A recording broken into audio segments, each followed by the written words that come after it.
Kita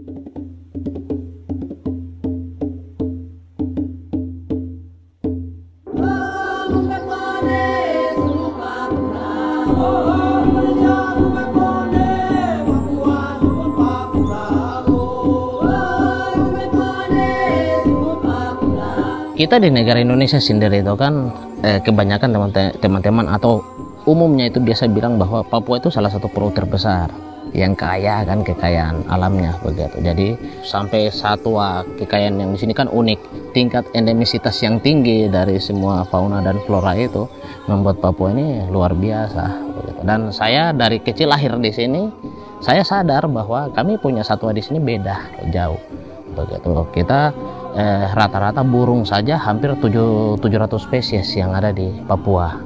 Cendrawasih di seluruh dunia begitu kan cuma ada 42 spesies. Nah, kita di Papua Barat sendiri cendrawasih itu menyebar dari dataran rendah sampai dataran tinggi begitu. Dan beda-beda, bukan cuma yang punya bulu bagus, mereka ada yang menari bermain sendiri, ada yang menari di tanah, ada yang menari di atas pohon, ada yang menari di bawah kanopi pohon, ada yang menari di ranting-ranting. Ada 9 cendrawasih yang menyebar di Pulau Raja Ampat sini. Jadi di Waigo sini 2, di Salawat itu ada 3 cendrawasih, di Misol ada 5, seperti jadi beda-beda. Saat kita dorong wisata, nah itu kita bisa hubungkan alur wisata itu. Jadi pemberdayaan ekowisata itu bisa memberikan manfaat untuk banyak orang karena tadi tingkat endemitas yang tinggi. Nah dari situlah kita lihat juga bahwa perdagangan terhadap, karena saya mantan pemburu, perdagangan terhadap satwa itu tinggi, tetapi juga bagaimana caranya untuk kita melindungi burung-burung itu. Nah, seperti cendrawasih yang di sini itu burung endemik Raja Ampat, cendrawasih merah, yang cuma ada di Pulau Waigeo dan Batanta.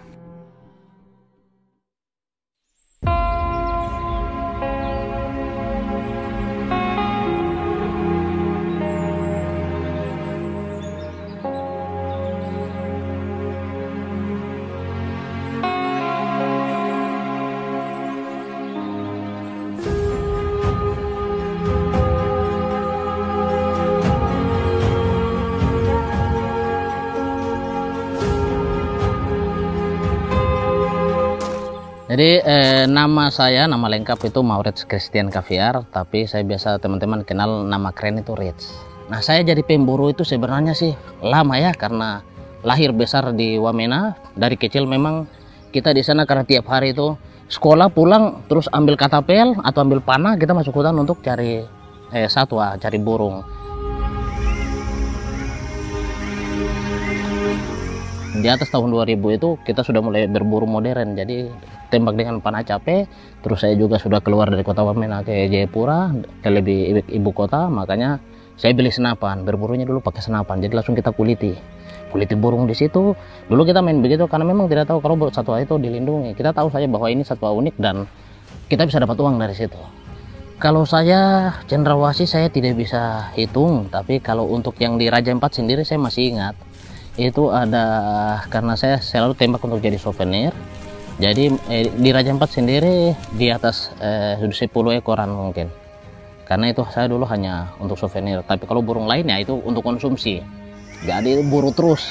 Tapi kalau cendrawasih biasa saya tembak, tapi saat ada pesanan orang begitu baru tembak langsung dikuliti. Dagingnya itu biasa saya makan, terus bulunya langsung isi daun, isi kapas, jemur, dia sudah langsung kering begitu. Jadi bisa langsung dipacking, bisa kirim. Saya biasa bawa ke Biak, ke kampung saya di Biak, kasih bagi-bagi teman-teman atau kasih ke orang-orang di sana. Terus sebagian juga ya ini kasih ke keluarga-keluarga yang ada di daerah sekitar Sorong.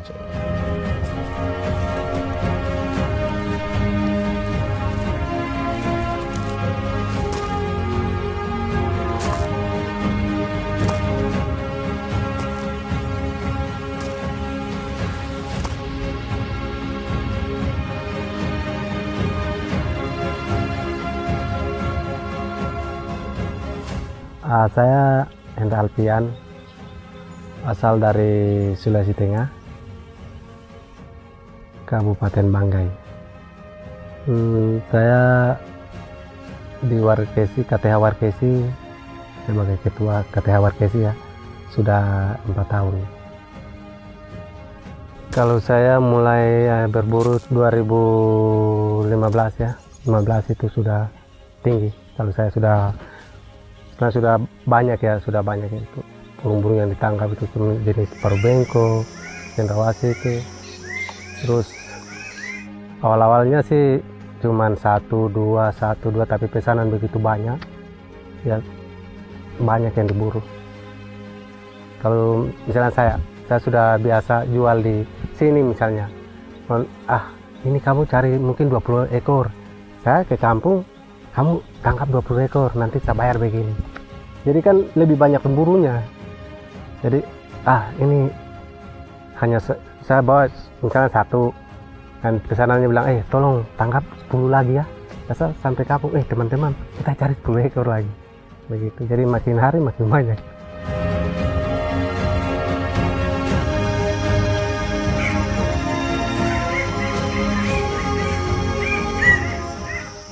Kalau masalah banyaknya saya tidak mau hitung lagi. Kalau kita tidak usah hitung burungnya ya. Coba pikir-pikir saja, kalau saya itu setiap kali mau ke hutan itu biasa persediaan formalin itu 20 liter. Jadi bayangkan saja kalau burung 100 ekor itu 1 liter kayaknya belum habis. Jadi kalau saya persediaan 20 liter khusus untuk formalin saja. Jadi ya banyak lah itu. Kalau 1000 belum, kalau ratusan ada. 500-an ada.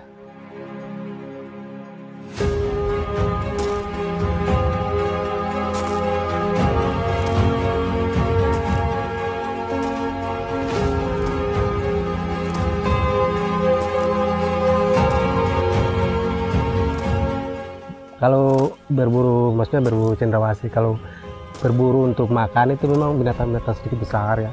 Tapi kalau untuk cendrawasih kayaknya burung-burung paruh bengkok itu bukan target untuk masyarakat Papua. Tapi karena ya dari pendatang datang, tolong buru burung ini, saya beli harga sekian begitu. Kan masyarakat langsung dikasih uang, terus mereka bisa berburu. Karena uang masalahnya, bukan untuk makan ya, uang. Jadi mereka bisa bawa cendrawasih, paruh bengkok, termasuk saya juga ya. Karena dibayar, saya tangkap.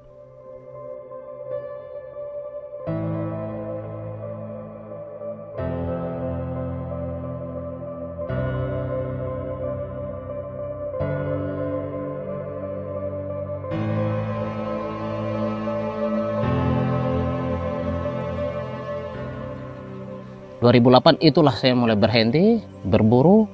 Nah saat itu saya mulai pikir-pikir, wah ini tembak burung kita bawa jual atau kulitin dapat uang sedikit cuma 300-400. Tapi saat saya coba ikut kegiatan wisata, ternyata dalam 1 hari kita bisa dapat uang lebih dari itu. Nah di situ akhirnya timbul motivasi, wah ternyata ada pemanfaatan lain lagi yang lebih bagus daripada kita tangkap.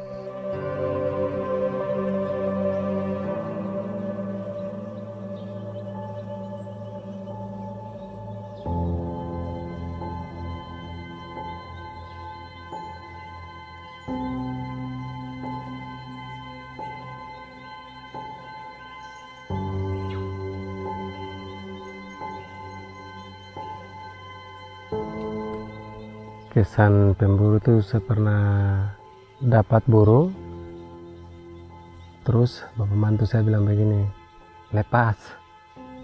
Saya bilang, lepas bagaimana? Ini barang-barang saya cari dengan minggu kok disuruh lepas. Saya bilang begitu. Wah tapi ini kamu buru terlalu banyak. Kalau saya tiap hari begini kan habis. Yang rugi siapa? Ya kamu kalau mati ya tidak apa-apa, tapi anak-anak melihat kan tidak. Saya bilang, iya ya. Cuma ngomong begitu saja, maksudnya bisa habis ya. Dia bilang, hanya habis nanti. Karena terlalu banyak. Ya saya, kalau begitu coba-coba. Sudah mulai kurangi.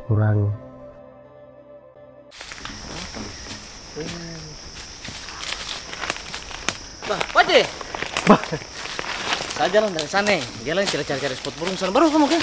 Baru kenapa kau rambut itu penuh dengan itu? Rumput kah? Saya jalan tabrak hutan dari gunung sana. Saya lupa jalan sana, baru saya tabrak lewat situ. Dengar cendrawasih bunyi di atas ini, jadi dari sana terus bagaimana? Terus.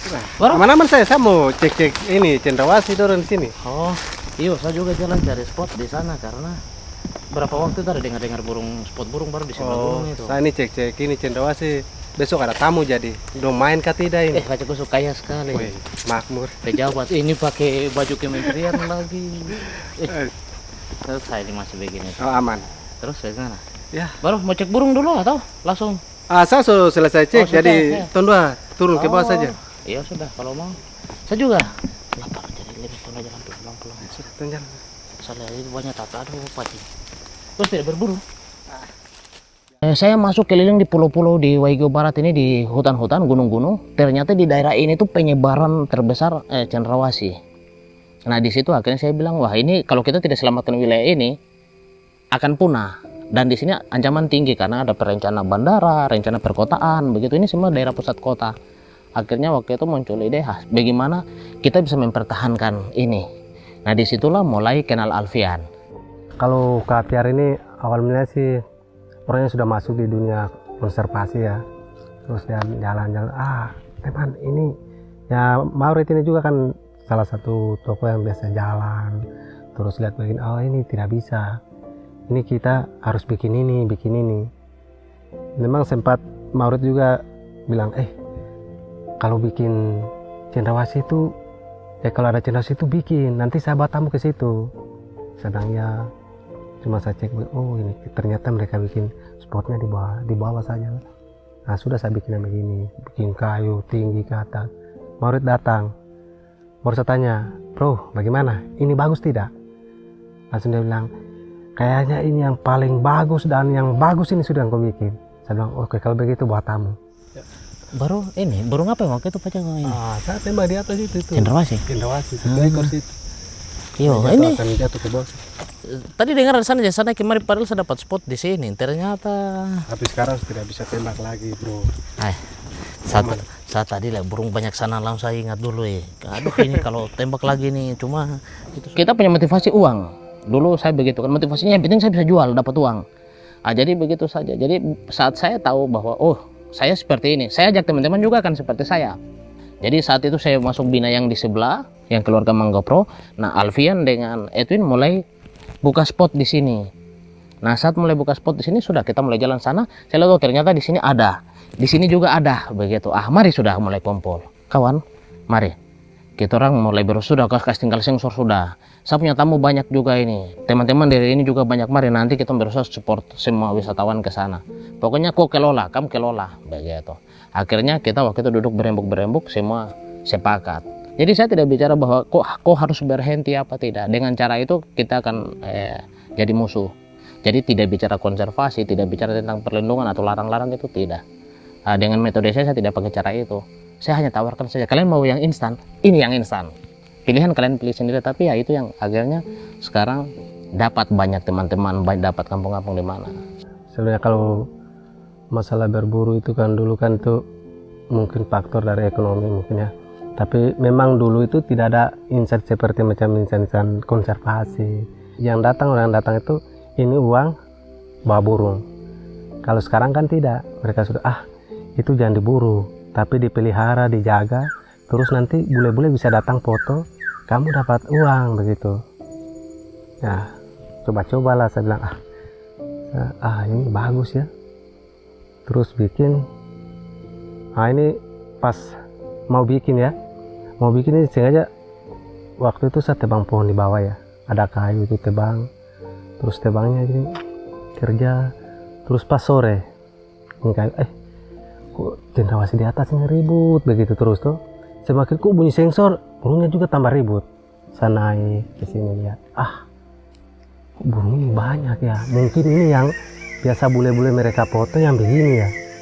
Nah terus cek teman-teman. Kalau yang begitu kita harus bikin tempat duduknya supaya mereka bisa lihat burung, bisa mereka foto begitu ya. Kalau begitu saya coba bikin lah. Langsung ke sini coba bikin ya. Pertama bawa tamu, mereka bayar begini. Wah ini kalau kita tembak habis. Tapi kalau kita piara kayaknya tidak akan habis ya. Terbukti ya istilahnya kalau burung satu ekor itu bisa semua orang foto ya, tidak akan pernah habis.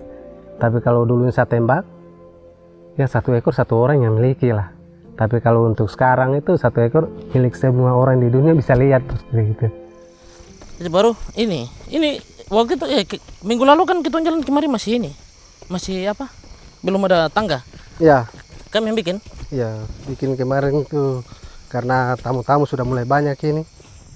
Jadi bagaimana spot yang tadi saya bilang? Kau mau? Ah ya, besok tetap tuh pergi cekakan dulu. Kau kan ketua jadi. Iya. Istirahat dulu. Ya sudah. Capek sekali jalan jauh. Baru kayu yang kau bilang di mana? Ada di bawah itu depan ada kelihatan itu. Oh ini dekat saja. Sebentar kalau tuh jalan ke bawah nanti tuh pasti ketemu di bawah. Oke. Kau nanti kau lihat tuh. Yo itu yang tinggal saja biar jadi cerita toh. Ya, tuh jalan dulu. Yo mari toh, turun jalan nih. Saya juga sudah lapar jadi lebih tuh tempo-tempo liakan baru. Tapi mantap sudah.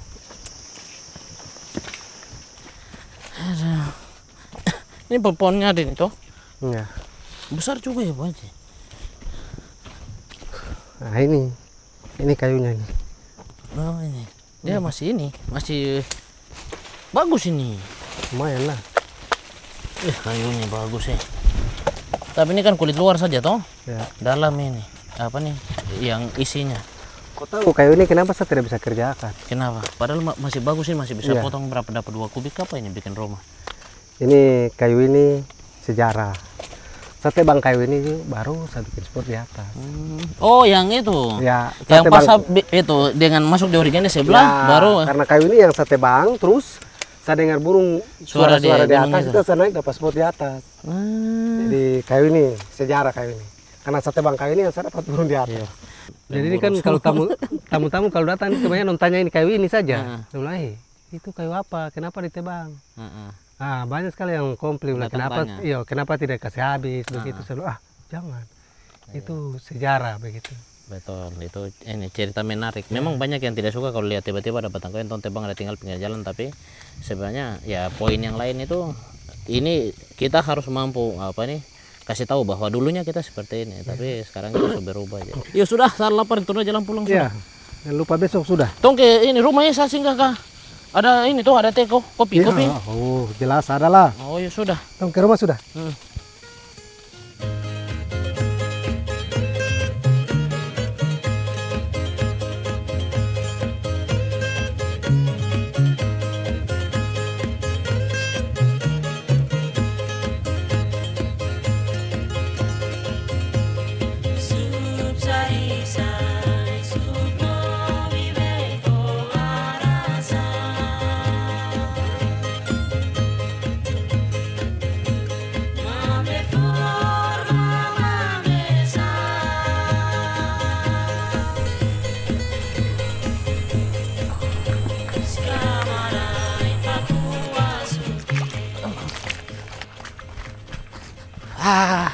Sudah dekat kebun ini. Kok panggil macam bikin kopi sudah? Sudah, tenang saya sebentar.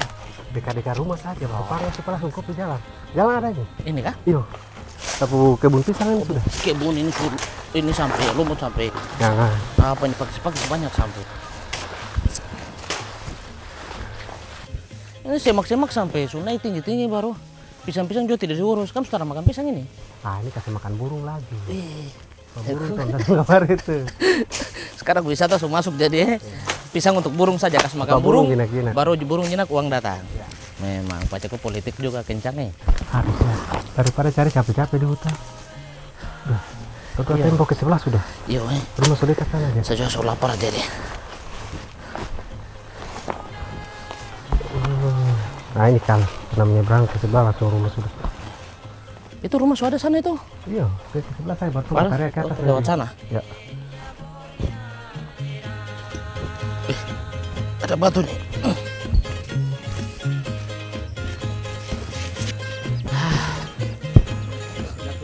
Iya. Pacarku yang jalan duluan. Lupa panggil Maca. Oh duluan. Oh tahu saya tidak pernah datang kemari baru. Sudah lama baru.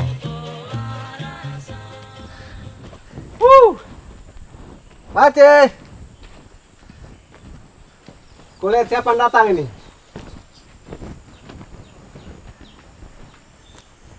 Ini orangnya. Halo Mace. Tak ada, saya main sini saja, tidak kemana-mana. Sudah, Tunda mau cerita-cerita di situ, jadi kau tolong bikin kopi untuk luar dulu Ya so rindu kami nih. Berapa tahun terakhir ketemu ini? Karena ada berapa bulan saja tapi. Parah-parah su pindah kemari Ya, paru-paru barulah. Mantap ini. Capek-capek begini baru langsung tidur itu andalan. Kau tunggu kopi dulu. Masih sedikit bawa kopi kemarin. Mantap Begini saya sedang main sini terus ini kalau saya datang. Lancar lah kalau kopinya sini. Ya, kita kopi.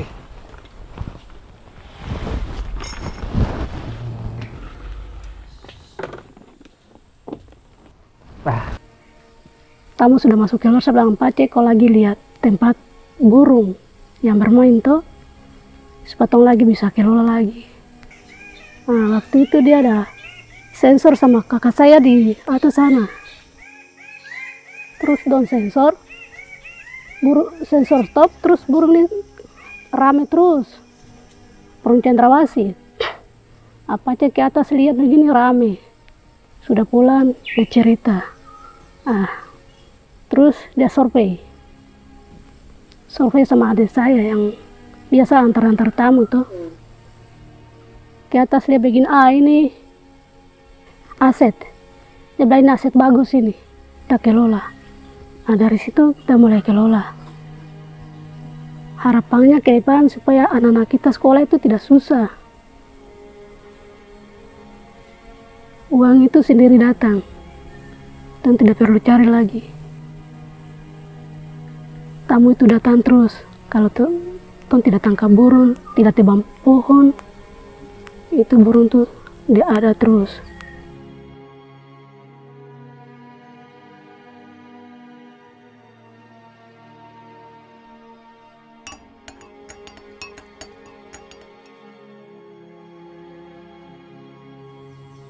Apa coba? Itu kopi apa nih kan? Sabu senapan itu sudah bunuh cendrawasih.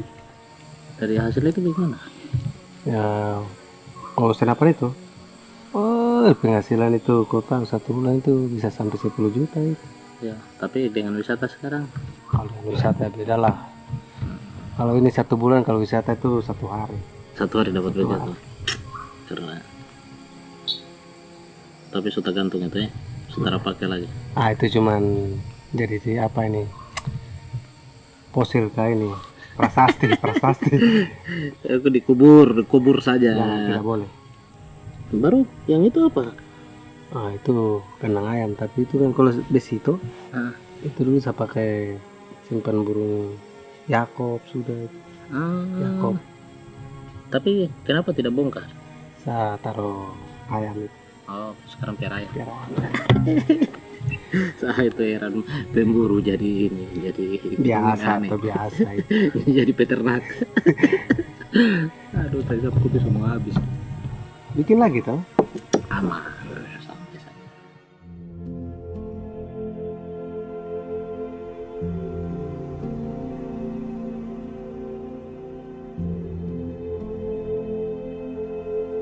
Gabung dengan FFI dan kita mulai bikin program pemberdayaan masyarakat. Di situ ya ide mulai muncul bahwa konservasi itu ada 3 pilar: perlindungan, pengawetan, dan pemanfaatan. Tanpa 3 pilar ini itu bukan konservasi. Disitulah saya mulai sadar bahwa kalau kita memanfaatkan satwa ini dengan metode pengembangan ekowisata, berarti masyarakat ini bisa mengelola berkelanjutan. Nah, saat itulah saya mulai cari orang-orang yang juga latar belakang sama dengan saya. Kenapa? Karena mereka yang lebih tahu tentang burung, lebih tahu tentang keadaan hutan. Jadi mereka lah target utama itu pemburu-pemburu. Jadi bagaimana teman-teman ini yang jago masuk hutan ini yang mulai kumpul. Teman-teman ini karena punya latar belakang pemburu semua, jadi saat kita mau jalan ekowisata itu sudah mudah dikembangkan karena mereka sudah mengerti tentang perilaku burung, mereka sudah tahu tentang perilaku satwa, terus tempat-tempat bermain di mana. Jadi untuk pengembangan wisata, terus kita mau cari spot-spot titik-titik cendrawasih itu mudah. Akhirnya saat itulah kita mulai bentuk kelompok dan kita bekerja bersama-sama sampai hari ini untuk pengembangan ekowisata di khususnya di Pulau Waigeo ini, terus beberapa tempat di Kota Sorong. Terlalu lama tadi karena hujan. Ya.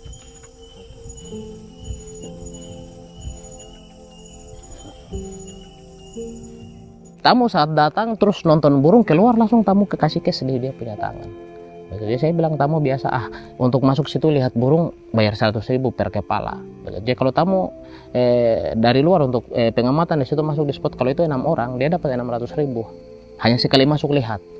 Nah saat itu langsung dia sendiri yang punya kesadaran, jadi bukan saya paksa dia untuk berhenti, tidak, tapi dia yang biasa langsung berhenti. Wah ini enak ini, daripada setengah mati lebih pace tom bikin ini sudah, bikin pondok sudah, mari kita jaga hutan. Jadi kesadaran itu muncul dari mereka saat mereka dapat yang pas.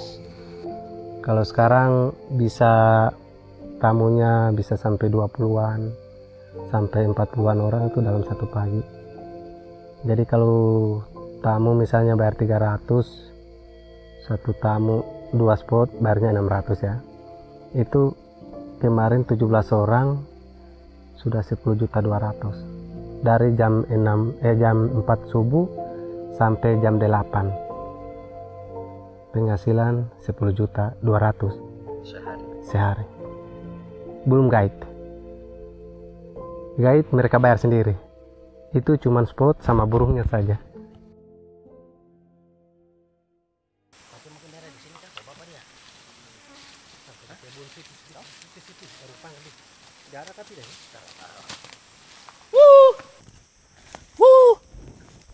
Bapak ada dekat tidak? Coba panggil lagi. Oh, Pak Cedi ada. Tuh langsung sudah ke sana. Ayo. Siapa? Tahun 2 ini. Dari mana? Tahun jalan putar-putar cari burung. Ini entong kemari nih, mau kemari ketemu Bapak. Tong bicara-bicara sedikit dulu. Ya. Tong dapat tempat bagus jadi. Baru? Kamu udah ketemu? Tong udah ketemu tempat mantap sampai. Di sini sudah di daerah ini, Weapon sini. Burung? Iya. Memang berapa hari ini? Saya di sini jalan-jalan tapi saya dengar, burung ini suara rame tapi di gunung sebelah mana? Habis sibuk kerja-kerja terus jadi kadang ini tuh biasa saya jalan-jalan. Yo, itu entong datang kemarin nih, entong datang mau. Iya, kalau begitu kita duduk dulu kapan? Iya. Diri Dulu. capek, dulu. Bapak ini saya duduk di bawah sini saja. Di situ saja. Yo, capek jadi. Iya. Ini Bapak duduk di atas ini. Yo, tidak apa-apa, Bapak kan orang adat jadi harus duduk di atas. Coba, ini ada pinang ini. Oh, mantap sudah Kan Bapak. pinang, tentang ya cerita-cerita Bapak. Iya Bapak, Ton datang itu sebenarnya tujuan ini, itu mau buka spot baru lagi. Tapi selama ini memang tidak ketemu Bapak, jadi baru ketemu, jadi sekalian minta izin. Terus tuh mau pengembangan ini spot baru ke sini di Weapon sini. Terus juga mungkin cerita banyak tuh.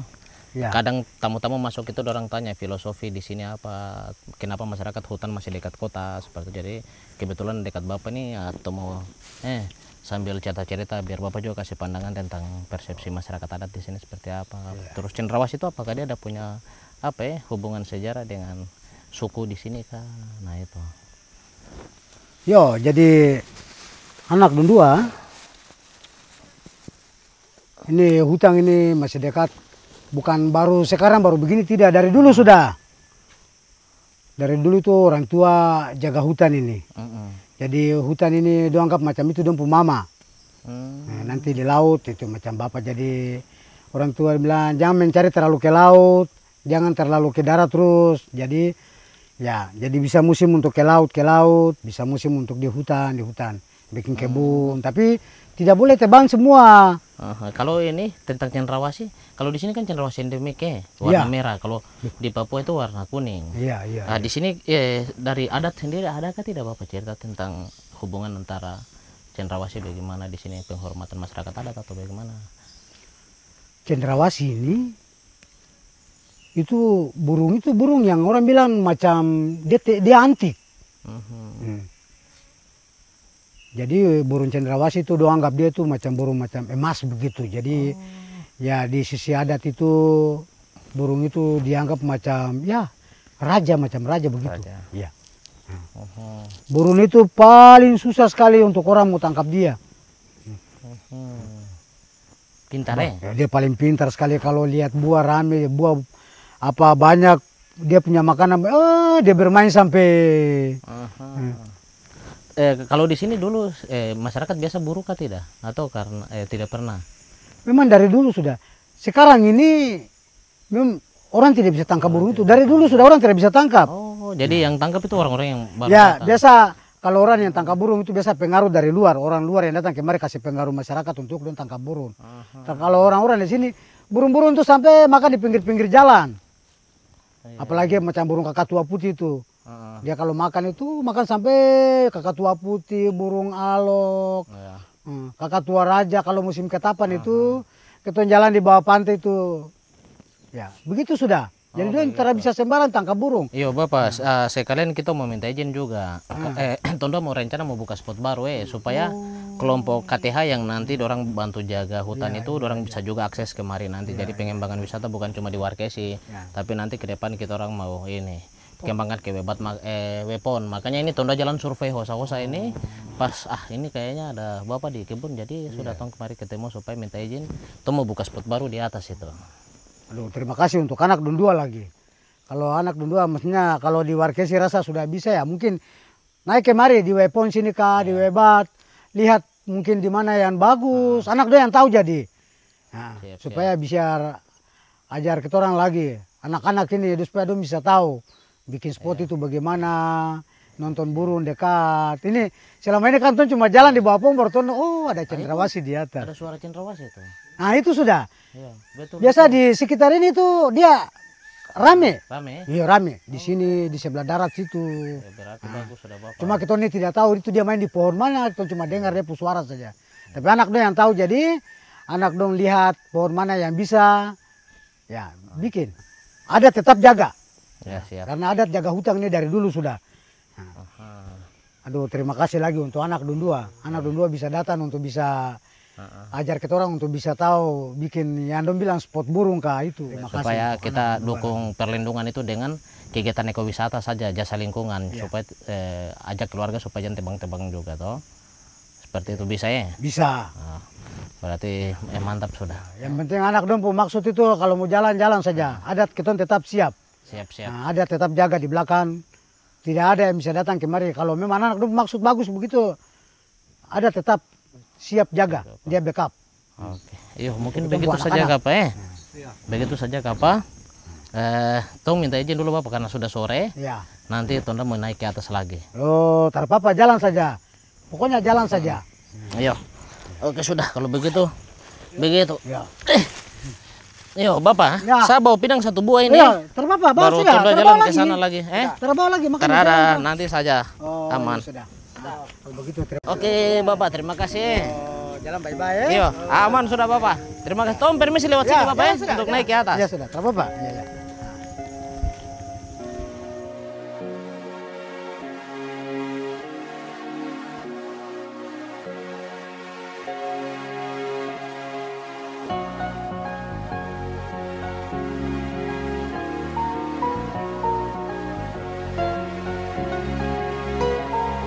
Jadi dengan adanya tingkat kekayaan alam yang tinggi, nah disitulah tantangan kita bagaimana sampai alam, satwa dan manusianya itu sama-sama bisa hidup, tetap berkembang. Dan pulau ini tidak berubah.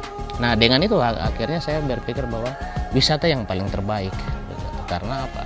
Kita kerja tenang, jaga lindungi. Terus yang satu lagi yang sudah saya sadar itu bahwa ada mandat yang sebenarnya Tuhan ciptakan, lindungilah alam ciptaan kita. Saat saya jaga, saya lindungi, Tuhan kasih berkat lebih dari selama ini saya bunuh begitu. Karena Tuhan yang ciptakan alam ini, ciptakan satwa ini begitu. Kami hanya bisa menguasai, menjaga, mengelola saja. Nah, dari situlah kesadaran itu mulai muncul bahwa kalau kita tidak mengelola secara baik, malah petaka yang terjadi begitu. Tapi kalau kita mengelola secara baik, Tuhan akan memberikan berkat. Kalau kita berburu terus dijual burungnya, ya agak macam bagaimana, saya rasa itu ibarat pencuri ya. Kalau kita berburu baru jual, perasaan tidak enak lah, ada saja itu tidak enak, biar dapat uang banyak tidak enak lah. Tapi kalau antar tamu ke sini terus dapat manfaat, dapat uang, itu beda. Istilahnya macam keringat ya, apa, hasil lelah itu tidak macam kita ada macam pencuri begitu, ada tidak enak begitu ya. Tapi kalau hasil dari bawa tamu itu bangga, bisa boleh bisa foto burung, malah bisa dapat tip lagi. orang Papua itu sampai sekarang masih punya filosofi yang paling kuat di Papua, hampir semua suku di Papua itu bahwa hutan adalah mama, laut adalah bapa, begitu. Jadi kami tidak pernah tabung, orang Papua jarang buka rekening di bank, hampir tidak pernah, begitu. Ya, kami punya tabungan adalah ini sudah hutan. Kami punya anak mau sekolah, kami cuma ambil kayu pergi bawa jual. Kami tidak punya tabungan seperti itu. Jadi begitu langkah kita coba untuk dorong ekowisata, ternyata berhasil, dan itu pemberdayaan yang luar biasa, dan itu sustainable, begitu berkelanjutan karena mereka sadar mereka memanfaatkan, tapi dulu mereka hidup juga mereka pegangan untuk jaga sampai sekarang, begitu. Karena mereka masih berburu dan meramu, cuma ambil saja, mereka tidak seperti bisa bikin kebun, begitu. Nah, dengan perilaku orang Papua seperti itu, dengan kegiatan ekowisata yang juga sejalan dengan kehidupan sosialnya mereka, kehidupan budaya mereka, nah itu pengembangan yang luar biasa menurut saya.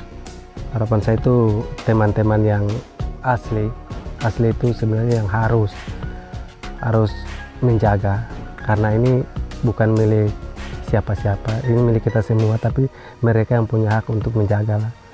Kalau mereka, saya bilang begini teman-teman, kamu orang Papua, tapi kalau cendrawasihnya hilang, kamu bukan orang Papua. Ya, karena itu mahkota kamu, saya bilang begitu tuh. Jadi kamu memang yakin kamu orang Papua, cendrawasihnya dijaga, saya bilang begitu.